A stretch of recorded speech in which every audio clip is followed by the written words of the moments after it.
اعوذ باللہ من الشیطان اللعین الرجیم بسم اللہ الرحمن الرحیم الحمد للہ رب العالمین والعاقبۃ للمتقین والصلاۃ والسلام علی اشرف الانبیاء والمرسلین سیدنا و نبینا و شفیعنا ابوالقاسم محمد صلوات اللہم صلی علی محمد و آل محمد. بسم اللہ الرحمن الرحیم وما خلقت الخلق الا لعزلکما وما خلقکما الا عزل فاطمہ صلوات. اللہم صلی علی محمد و آل محمد. کنیزان سیدہ سکباران مظلوم کربلا، تمام حمد اس پروردگار عالم کے لیے ہے کہ جس کی مدح تک بولنے والوں کو رسائی نہیں ہے. وہ پروردگار عالم کہ جس کی نعمتیں گننے والے گن نہیں سکتے ہیں. وہ پروردگار عالم کہ جس کا شکریہ ادا کرنے والے اس کا شکریہ ادا نہیں کر سکتے ہیں. کہ وہ معبود حقیقی کہ جس نے اپنے رحمت سے ہواؤں کو چلایا. وہ خالق کائنات اس وقت بھی موجود تھا کہ جب مخلوق میں کوئی بھی چیز موجود نہیں تھی. اس پروردگار عالم نے اہل بیت کی محبت میں، فاطمۃ الزہرا سلام اللہ علیہا کی محبت میں اس دنیا کو خلق کیا. ابھی میں نے جو حدیث آپ کے سامنے پیش کی، وما خلقت الخلق الا لعزلکما وما خلقکما الا عزل فاطمہ، کہ پروردگار عالم حدیث قدسی میں یہ ارشاد فرماتا ہے کہ میں نے تمام مخلوق کو آپ دونوں محمد اور علی کی محبت میں پیدا کیا، اور آپ دونوں کو میں نے فاطمۃ الزہرا سلام اللہ علیہا کی محبت میں خلق کیا. قرآن عزیز ایک بار تصور کریں، ایک بار غور و فکر کریں کہ گویا اگر فاطمہ نہ ہوتی، کہ گویا اگر شہزادی نہ ہوتی تو یہ سورج نہ ہوتا، اگر فاطمہ نہ ہوتی تو یہ چاند نہ ہوتا، اگر فاطمہ نہ ہوتی تو یہ ستارے نہ ہوتے، اگر فاطمہ نہ ہوتی تو یہ سیارے نہ ہوتے، اگر فاطمہ نہ ہوتی تو یہ جن و انس و ملک نہ ہوتے، اگر فاطمہ نہ ہوتی تو یہ حورے یا غلمان نہ ہوتے، اگر فاطمہ نہ ہوتی تو یہ عرش و سما نہ ہوتا. کنیزان سیدہ، یہ بی بی فاطمۃ الزہرا سلام اللہ علیہا کا صدقہ ہے کہ جن کی محبت میں پروردگار عالم نے کل کائنات کو خلق کر دیا. صرف ہم اور جنوں کے وجود میں یہ نہیں ہے، صرف ہم انسانی نہیں آپ کے کمالات اور فضائل کو بیان کرتے ہیں، بلکہ انبیاء اور عرش پہ ملائکہ بھی آپ کے فضائل اور کمالات کو بیان کرتے ہیں. خود خالق کائنات، خود پروردگار عالم بھی آپ کے فضائل، آپ کی عظمت اور کمالات کا تذکرہ قرآن کریم میں ارشاد فرما رہا ہے. بس آپ کی عظمت کو سمجھنے کے لیے یہی کافی ہے کہ جس کی شان میں ایک آیت بھی نازل ہوتی ہے تو اس کی نسلیں بروز محشر تک فخر کرتی ہیں. لیکن اہل بیت اطہار وہ عظیم ہستیاں ہیں، اہل بیت رسول وہ عظیم ہستیاں ہیں کہ جس کی شان میں ایک آیت سے لے کر پروردگار عالم نے قرآن مجید میں پورے کے پورے سورے نازل کر دیے. پورے کے پورے پروردگار عالم نے سورے نازل کر دیے. اب وہ لوگ جو در سیدہ سے، در اہل بیت سے دور ہیں، تو ان لوگوں نے خود اپنے آپ کو اندھیروں میں جھونک دیا ہے. اور وہ لوگ جو آپ کے در سے متمسک ہیں، جو لوگ آپ کے در سے جڑے ہوئے ہیں، کوئی اس در سے سلمان بن کے نکلا، کوئی اس در سے بوذر بن کے نکلا، کوئی اس در سے خنبر بن کے نکلا، کوئی اس در سے کنیز فضہ بن کے نکلا. سبحان اللہ. اللہم صلی علی محمد و آل محمد. کنیزان سیدہ، کوئی اس در سے کنیز فضہ جیسی شخصیت بن کے نکلی. بے شک آپ کے در کی یہ عظمت ہے کہ جو اس در سے متمسک رہا، اس در سے جڑے رہنے کی روشن دلیل ہے کہ اسے شرف عظیم، اسے تمام منزلت، اسے مقامات، اسے قرب الہی، اسے قرب رسول سب عطا ہوئی. اور وہ لوگ جو آپ کے در سے دور رہے، وہ لوگ جو آپ کے در سے دور رہے، آپ قرآن بخوبی جانتی ہیں کہ ان کا انجام محشر میں بھی کیا ہے اور دنیا میں بھی کیا ہے. اور وہ لوگ جو آپ کے در سے متمسک رہے، انہوں نے اپنی دنیا بھی کامیاب کر لی اور ان سب نے اپنی آخرت کو بھی کامیاب کر لیا. آپ شہزادی فضہ کو لے لیجئے کہ ایک واقعہ ملتا ہے کہ ایک بار شہزادی فضہ نے رسول اکرم صلی اللہ علیہ وآلہ وسلم کو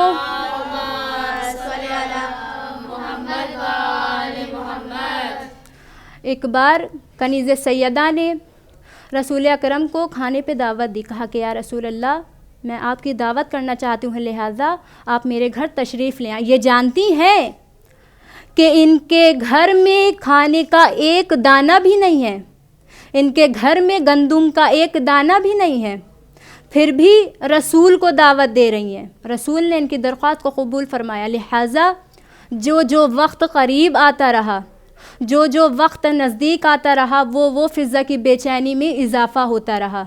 ایک بار انہی نے سوچا کہ میں نے حبیب خدا کو دعوت تو دے دی ہے، لیکن میرے پاس ایک اناج بھی نہیں ہے کہ جو ان کے پیش خدمت کر سکوں. بس یہ سوچنا تھا، یہ فضہ سوچ ہی رہی تھیں کہ ایک مرتبہ بارگاہ الہی میں نظر کرم کی کہ وہ پروردگار عالم جو مشکل میں تمام مخلوق کا مددگار ہے، جو پریشانی میں سب کی رہنمائی کرتا ہے. ایک بار فضہ مصلی عبادت پہ گئیں، 2 رکعت نماز پڑھی. نماز پڑھنے کے بعد دعا کے لیے ہاتھوں کو بلند کرا اور دعا مانگنا شروع کی. ابھی آپ کی دعا تمام نہ ہو پائیں تھیں کہ جنت کے کھانے کی خوشبو آنے لگی. جب جناب فضہ نے یہ عالم دیکھا تو ان کا جو مرجھایا ہوا چہرہ تو وہ پھول کی طرح کھل اٹھا کہ با حکم خدا ملائکہ جنت سے بی بی فضہ کی خدمت میں جنت کا کھانا لے کے پیش ہو گئے تھے. آپ نے نماز سے جب آپ فوراً فارغ ہوئیں تو آپ نے دسترخوان بچھایا اور رسول کی پذیرائی کی. قرآن عزیز یہ بی بی فضہ کی منزلت ہے. آپ تصور کریں کہ اگر رسول خدا شہزادی فضہ کو در سیدہ پہ نہ لاتے، اس سے پہلے آپ کے پاس بھی بے شمار دولت تھی، آپ بھی شہزادی تھی، لیکن وہ مقام اور منزلت آپ کے پاس نہ تھا جو در سیدہ پہ آنے کے بعد ہوا. آپ کی منزلت کا یہ عالم تھا، بی بی فضہ کی منزلت کا یہ عالم تھا کہ ملائکہ آپ کے ہاتھوں کی بنی روٹیاں جنت میں لے گئے. آپ کی منزلت کا یہ عالم تھا کہ شہزادی فضہ کے لیے کھانے جنت سے آ رہے ہیں.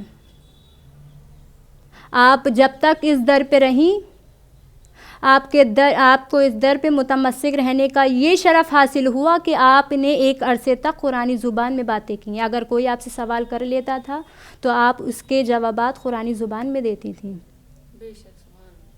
اب اس کے بعد بھی کوئی عظمت فاطمۃ الزہرا سلام اللہ علیہا نہ سمجھے تو یہ اس کی بد نصیبی ہے.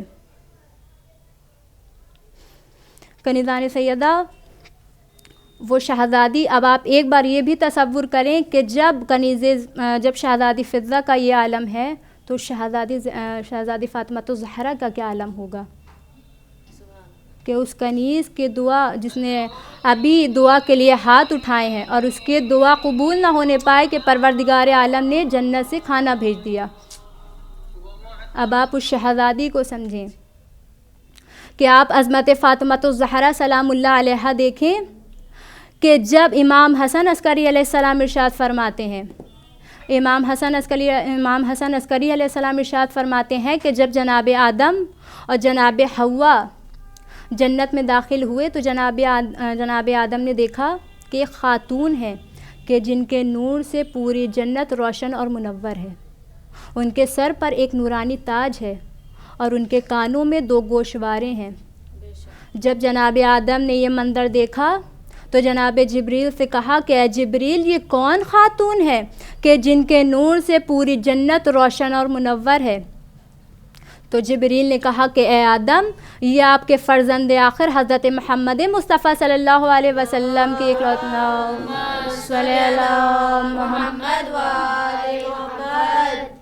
جبریل نے فرمایا یہ آپ کے فرزند آخر حضرت محمد مصطفیٰ صلی اللہ علیہ وسلم کی اکلوتی بیٹی حضرت فاطمہ الزہرا ہیں۔ پھر حضرت آدم کی نظر ان کے سر کے تاج پہ گئی، کہا کہ ان کے سر پہ تاج کیسا ہے؟ کہا کہ یہ ان کے شوہر حضرت علی ابن ابی طالب ہیں۔ پھر حضرت آدم کی نظر ان کے دونوں گوشواروں پہ گئی، کہا کہ اے جبریل یہ بتائیے کہ ان کے کانوں میں دونوں گوشوارے کیسے ہیں؟ کہا کہ اے آدم یہ ان کے کانوں میں آپ جو دونوں گوشوارے دیکھ رہے ہیں یہ ان کے دونوں فرزند حسن اور حسین ہیں۔ پھر جناب آدم نے کہا کہ اے جبریل یہ بتائیے کیا ان کی خلقت مجھ سے پہلے ہوئی تھی یا میرے بعد ہوئی تھی؟ تو جبریل نے کہا کہ اے آدم ان کی خلقت آپ سے 4000 سال پہلے قبل ہوئی تھی۔ بے شک فاطمہ الزہرا سلام اللہ علیہا ہدایت کی شمع ہے، آپ ہدایت کا روشن چراغ ہیں۔ آپ کی سیرت تمام خواتین کے لیے نمونہ عمل ہے کہ جس کو فالو کر کے تمام خواتین اپنی زندگی کو بہتر بنا سکتی ہیں، لیکن افسوس ہے تمام خواتین پہ کہ جو سیرت فاطمہ الزہرا سلام اللہ علیہا پر عمل نہیں کرتی ہیں۔ آپ کی پوری زندگی، آپ دیکھیں کہ آپ کی پوری زندگی مشیت الہی کے سانچے میں ڈھلی ہوئی ہے۔ آپ نے اپنی تمام زندگی پروردگار عالم اور خدمت دین میں صرف کر دی، یا یوں میں کہوں کہ آپ نے اپنا سب کچھ پروردگار عالم اور خدمت دین میں صرف کر دیا۔ اب اس کے بعد بھی کوئی آپ کی عظمت اور منزلت کو نہ پہچان پائے، یہ اس کی بدنصیبی ہے۔ آج جب لوگ آپ کے اعلیٰ کردار اور آپ کے مقامات اور منزلت کو دیکھتے ہیں تو لوگ آپ کے قائل ہو جاتے ہیں، اس لیے کہ امام فرماتے ہیں کہ نور کی عظمت فقط نور سمجھ سکتا ہے، اس لیے کہ معصوم بھی نور ہے اور بی بی فاطمہ الزہرا سلام اللہ علیہا بھی نور کی خلقت ہیں، اس لیے نور کی عظمت نور ہی سمجھ سکتا ہے۔ یہ ہمارے قلم اور ہماری زبان میں اتنی وسعت نہیں ہے کہ بی بی کے فضائل اور کمالات کو بیان کر سکیں۔ آپ کی عظمت کے لیے بس یہی کافی ہے کہ پروردگار عالم نے آپ کے فضائل، آپ کی عظمت اور آپ کے کمالات کو لوح محفوظ میں تحریر فرما کے بزم ملائکہ میں بیان فرمایا۔ سبحان اللہ، سبحان اللہ، بے شک۔ اب وہ لوگ جو آپ سے دشمنی رکھتے ہیں، جو آپ سے منافقانہ روش اختیار کرتے ہیں، جو یہ کہتے ہیں کہ ہم ان سے محبت کرتے ہیں، ہم ان کے چاہنے والے ہیں، بے شک وہ لوگ اپنے نفسوں کو دھوکہ دے رہے ہیں، بے شک یہ لوگ دشمن دین ہیں۔ کیا ایک بار ہم نے اپنے آپ کو دیکھا کہ ہم جن سے محبت کا دعویٰ کرتے ہیں، یہ ہم کہتے ہیں کہ ہم بی بی فاطمہ کے چاہنے والے ہیں، کیا ہم نے کبھی اپنے آپ میں دیکھا کہ ہم میں کتنی تبدیلی آئی؟ بے شک یہ دشمنان دین ہے، یہ جانتے ہیں کہ یہ محبوب خدا ہیں، اگر ان کو اذیت دی تو خدا کو اذیت دی۔ یہ جانتے ہیں کہ یہ پارہ رسول ہے، اگر ان کو اذیت دی تو رسول کو اذیت دی، اور اگر ان کو رسول کو اذیت دی تو خدا کو اذیت دی۔ کنیزان سیدہ، ہر دور میں نہ جانے کتنے ایسے کلم ہیں، ہر دور میں نہ جانے کتنی ایسی زبانیں ہیں، ہر دور میں نہ جانے کتنے ایسے قلم ہیں کہ جس نے آپ کی عظمتوں اور آپ کے کمالات کو تحریر فرمایا ہے، اور نہ جانے کتنی ایسی زبانیں ہیں کہ جس نے آپ کے فضائل اور آپ کے کمالات کو تحریر فرمایا اور بیان فرمایا ہے، پھر بھی وہ لوگ آپ کی معرفت سے دور رہیں۔ اسی لیے قرآن کریم ایسے ہی لوگوں کی طرف اشارہ کرتے ہوئے فرماتا ہے، خاتم اللہ علی قلوبہم وعلی سماعہم وعلی سمعہم وعلی ابصارہم غشاوۃ ولہم عذاب عظیم، کہ بے شک میں نے ان کے دلوں اور ان کے کانوں پر مہر لگا دی ہے کہ یہ لوگ ایمان نہ لائیں گے، اور ان کی آنکھوں پر پردہ پڑا ہوا ہے کہ ان کو کچھ سمجھ میں نہیں آئے گا۔ اب یہ لوگ جو محبت کا جھوٹا دعویٰ کرتے ہیں، جو یہ کہتے ہیں کہ ہمیں ان سے محبت ہے، ہم آپ کے چاہنے والے ہیں، تو پروردگار عالم نے ان کے دلوں پر اور ان کے کانوں پر مہر لگا دی ہے۔ لوگ سب جان کر بھی، آپ کی فضیلتوں سے آشنا ہو کر بھی نہ سمجھ بنے ہوئے۔ آپ دیکھیں کہ روز مباہلہ بی بی جس طرح میدان میں آئیں کہ لوگ نصارہ کے لوگ، نصران کے لوگ آپ کی فضیلتوں کا کلمہ پڑھ رہے ہیں، اور یہ لوگ جو اپنے آپ کو مسلمان کہتے ہیں یہ آپ کی فضیلتوں سے غافل ہیں.